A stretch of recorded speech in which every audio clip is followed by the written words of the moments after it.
Dear students, आज ये अपना topic MSc final special paper plant pathology के लिए है और ये प्लांट पैथोलॉजी का सबसे अहम टॉपिक है प्रिंसिपल्स ऑफ प्लांट प्रोटेक्शन। कि अपन एक प्लांट को पैथोलॉजी के अंतर्गत अपन पढ़ते हैं कि एक डिजीज, एक बीमारी कैसे फैलती है और उसके क्या सिम्टम्स होते हैं और कैसे उस बीमारी को फैलने से रोका जा सकता है, इसको अपन प्लांट पैथोलॉजी के अंतर्गत पढ़ते हैं। अपने इस टॉपिक में प्रिंसिपल्स ऑफ प्लांट प्रोटेक्शन कि एक प्लांट को डिजीज फ्री रखने के लिए कौन कौन से सिद्धांत अपन अपना सकते हैं या क्या क्या कार्य अपन कर सकते हैं जिससे कि अपन का प्लांट है वो डिजीज फ्री रह सके, बीमारी ना फैले, प्रोटेक्ट रह सके। तो उसके प्रिंसिपल्स में अपन तीन रूप से उन प्रिंसिपल्स को डिवाइड कर सकते हैं: फिजिकल एंड केमिकल और बायोलॉजिकल कंट्रोल। फिजिकल प्रोटेक्शन में अपन किसी प्लांट को बाह्य रूप से किस प्रकार उसको प्रोटेक्ट कर सकते हैं, किस प्रकार की उसको एनवायरमेंटल कंडीशंस दे सकते हैं, उसके सीड को अपन किस प्रकार प्रोटेक्ट कर सकते हैं, क्या उसका बीमारियों को उससे फ्री रखने के लिए क्या उसको कौन सा जैसे बाह्य रूप से अपन उसको कैसे डिजीज फ्री या पैथोजन फ्री रख सकते हैं, जैसे हीट ट्रीटमेंट देना पड़े या रेफ्रिजरेट करना पड़े या रेडिएशंस देना पड़े, जो भी वो फिजिकल के अंतर्गत आती है। या अपन अपना कैसे बीजों को अपनी कल्चर प्रैक्टिस कैसी हो और किस टाइम पर बोया जाए, कैसे सीड्स का सिलेक्शन किया जाए, किस वैरायटी का किया जाए, ये फिजिकली रूप से अपन पढ़ेंगे इसमें। दूसरा है केमिकल ट्रीटमेंट। केमिकल ट्रीटमेंट से अपन प्लांट्स को कैसे प्रोटेक्ट कर सकते हैं, डायरेक्ट केमिकल्स देके कर सकते हैं या छिड़काव देके कर सकते हैं या उनमें स्प्रे या उनमें इंजेक्ट करके केमिकल, वो किस तरीके से अपन केमिकल के थ्रू कर सकते हैं, वो केमिकल के अंतर्गत पढ़ेंगे अपन। और बायोलॉजिकल कंट्रोल में जैविक रूप से उसको कैसे नियंत्रित कर सकते हैं कि वो एक प्लांट है वो कि फ्री रहे, प्रोटेक्ट रहे, उसमें डिजीज ना फैले, उसके लिए अपन बायोलॉजिकल उसमें किस प्रकार उसमें इम्यून सिस्टम उसको बढ़ा सकते हैं और किस प्रकार डिजीज रेजिस्टेंस वेराइटियाँ अपन डेवलप कर सकते हैं, क्रॉस प्रोटेक्शन है कैसे, और ये जो अपना इंड्यूस्ड रेजिस्टेंस है, ये सारी बायोलॉजिकल कंट्रोल के अंतर्गत पढ़ी जाएंगी। ट्रैप क्रॉप्स, ये सब बायोलॉजिकल कंट्रोल के अंतर्गत अपन पढ़ेंगे। मेन रूप से जो अपन किसी प्लांट को या किसी प्लांट से मीन्स जब अपन खेती करते हैं उसमें सबसे पहले अपन कोई बीज लाते हैं, सबसे पहले किसकी ज़रूरत होती है, सीड की ज़रूरत होती है। तो सबसे अच्छी बात यह है सबसे पहले कि सीड अच्छा होना चाहिए, हेल्दी सीड होना चाहिए, डिजीज फ्री सीड होना चाहिए, सर्टिफाइड सीड होना चाहिए। तो आदि बीमारियों से अपन सीड लेवल पे ही बच जाएंगे। सीड बॉर्न बीमारियां हैं वो खूब होती हैं, तो सबसे पहला स्टेप अपन का सीड अच्छा होना चाहिए, ठीक है। तो उसके अंतर्गत अपन बात करेंगे सबसे पहले अब कैसे प्रोटेक्ट, तो नंबर 1 पढ़ेंगे अवॉइडेंस, कि बचाव कैसे करें अपन, बचाव के तरीके हैं वो सारे अवॉइडेंस के अंतर्गत पढ़ेंगे अपन। एक्सक्लूजन, उनका कैसे निस्तारण करें, फिर उनको कैसे निस्तारित करें, एक्सक्लूज कैसे करें उनको पैथोजेंस को, कि हमारा प्लांट है वो डिजीज फ्री रह सके। इरेडिकेशन, उसका उन्मूलन कैसे करें, उनको इरेडिकेट करना, उन्मूलित करना, इरेडिकेशन के प्रोटेक्शन, उनको कैसे प्रोटेक्ट करें, कैसे उनको अपन डिजीज फ्री रख सकते हैं, वो प्रोटेक्शन के इसमें तरीके हैं और सुरक्षात्मक प्रोटेक्शन का।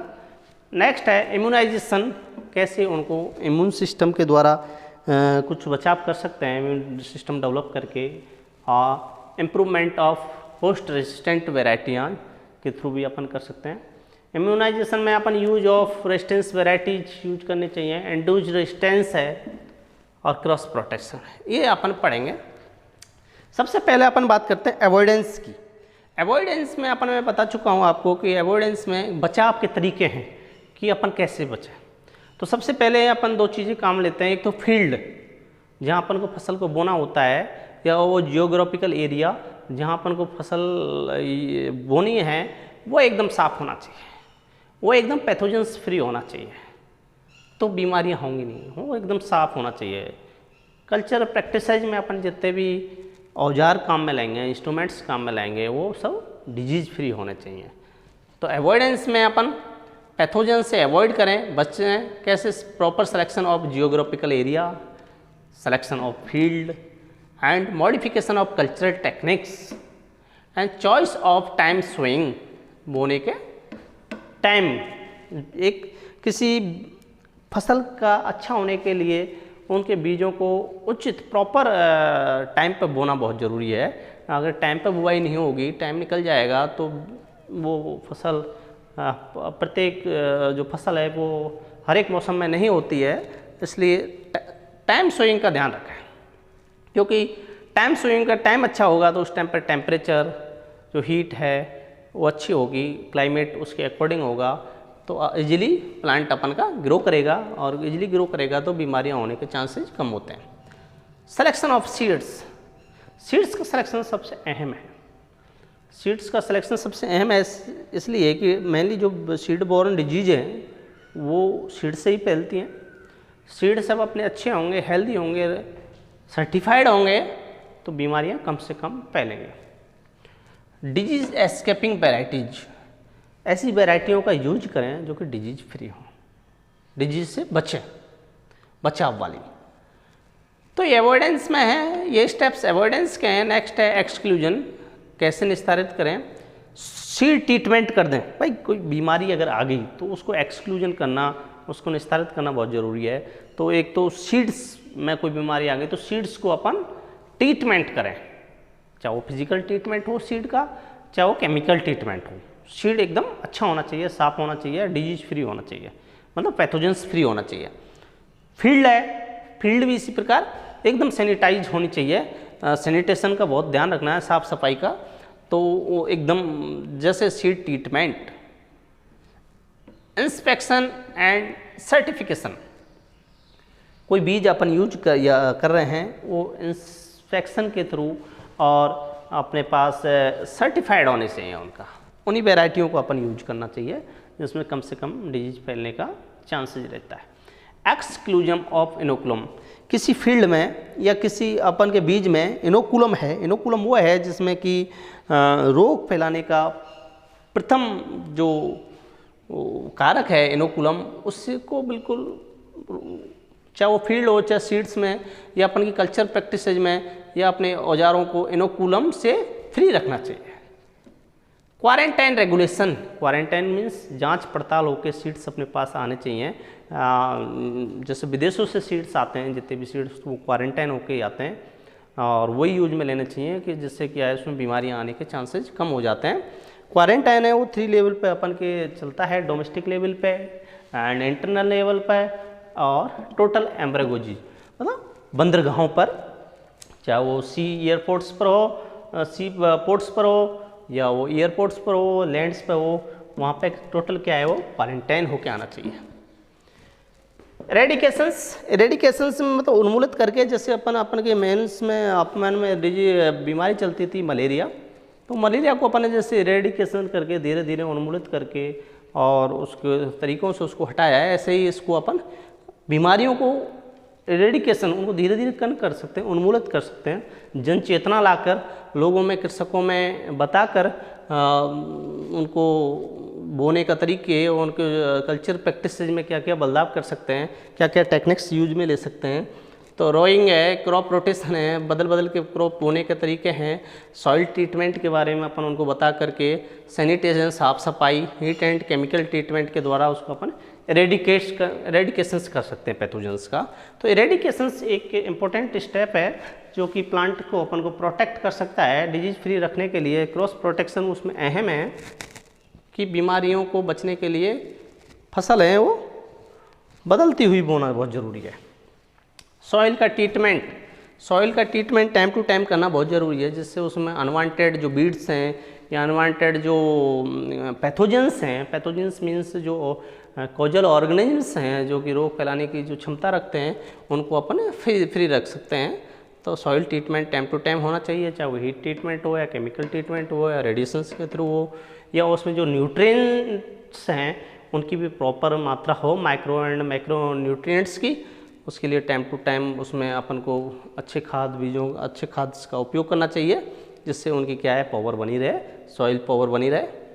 प्रोटेक्ट्स में एनवायरमेंटल मैनिपुलेशंस करके और केमिकल मेथड्स के थ्रू अपन उसको प्रोटेक्शन कर सकते हैं उनका। फर्टिलाइजर्स कौन कौन से यूज करने चाहिए, वो सारे इसमें कौन सी डेट पे कैसे बोना चाहिए, वो सारे इसके अंदर आते हैं एनवायरमेंटल प्रोटेक्शंस के अंदर। उसके बाद नेक्स्ट है इम्यूनाइजेशन और इम्प्रूवमेंट ऑफ होस्ट रेजिस्टेंट। एक इम्यून सिस्टम उनमें डेवलप करके अपन उनको भी डिजीज फ्री बना सकते हैं। जैसे अपन ने पढ़ा है बीटी कॉटन, जो कि बैसिलस थुरिंजेंसिस नाम का जो जीन है, बीटी जीन, वो उसमें ट्रांसफ़र करके उसको डिजीज फ्री बनाया गया है। उसी प्रकार अपन रेजिस्टेंस वैरायटियाँ यूज करके अपने फील्ड में हैं जितनी भी हैं, वो रेजिस्टेंट जो रोग के प्रतिरोधी हों, वो किस्म की अपन को वैरायटी यूज में करनी चाहिए। इंड्यूस्ड रेजिस्टेंस में ये होता है कि कई बार क्या है कि कोई पैथोजेंस अटैक कर देता है और वो पैथोजेंस प्लांट में डिजीज शुरू कर देता है, लेकिन वो अन्य डिजीजेज के लिए या अन्य कॉजल ऑर्गेनिजम्स या पैथोजेंस के लिए वो वैरायटी फिर रेजिस्टेंट हो जाती है। उसको अपन इंड्यूस्ड रेजिस्टेंस कहते हैं, क्योंकि प्लांट में कोई माइल्ड टाइप का जब पैथोजेंस है उसको जब वो इन्फेक्ट कर देता है, तो उसमें इंड्यूस्ड मतलब प्रेरित होकर एक रोग प्रतिरोधक क्षमता डेवलप हो जाती है, जो कि अन्य पैथोजेंस के प्रति रेजिस्टेंट होती है, इसे इंड्यूस्ड रेजिस्टेंस कहते हैं। क्रॉस प्रोटेक्शन ये वायरल इन्फेक्शंस के संदर्भ में देखा गया है। कुछ माइल्ड टाइप के वायरसेज हैं जो कि प्लांट पे इन्फेक्ट कर देते हैं प्लांट को, लेकिन वो माइल्ड टाइप के जब वायरस किसी प्लांट को इन्फेक्ट करते हैं तो प्लांट्स क्या है, अन्य वायरसेज के लिए या अन्य पैथोजेंस के लिए वो क्या होता है, रेजिस्टेंस हो जाती है वो वैरायटी। जब माइल्ड टाइप के, हल्के टाइप के वायरस किसी प्लांट को जब वो इन्फेक्ट करते हैं तो उसमें क्रॉस प्रोटेक्शन, खुद को प्रोटेक्ट करने की क्षमता विकसित हो जाती है, उसको अपन क्रॉस प्रोटेक्शन कहते हैं। ये वायरसेस के संदर्भ में है।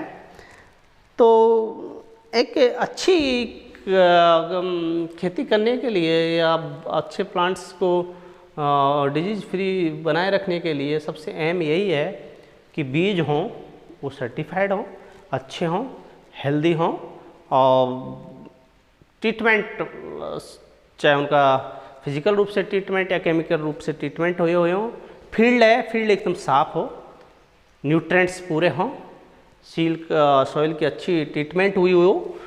तो ये दो चीज़ें मेनली सॉइल एंड सीड, ये दोनों जब अच्छे होंगे तो अपना सारी जो खेती है वो अच्छी होगी, या जो भी फसल है वो अच्छी होगी और डिजीज फ्री होगी। और अपन को ये ध्यान रखना है कि मेनली जो भी किसानों को अपन अपने परिवार में, समाज में बता सकते हैं कि अपन सीड्स हैं वो रजिस्टर्ड सीड्स का ही या सर्टिफाइड सीड्स का ही उपयोग करें, जिससे कि कम से कम बीमारियों का खतरा रहता है और अपन काफ़ी नुकसान से बच सकते हैं। तो ये प्लांट पैथोलॉजी का आज का टॉपिक है। इससे नेक्स्ट अपन कल पढ़ेंगे। Thank you.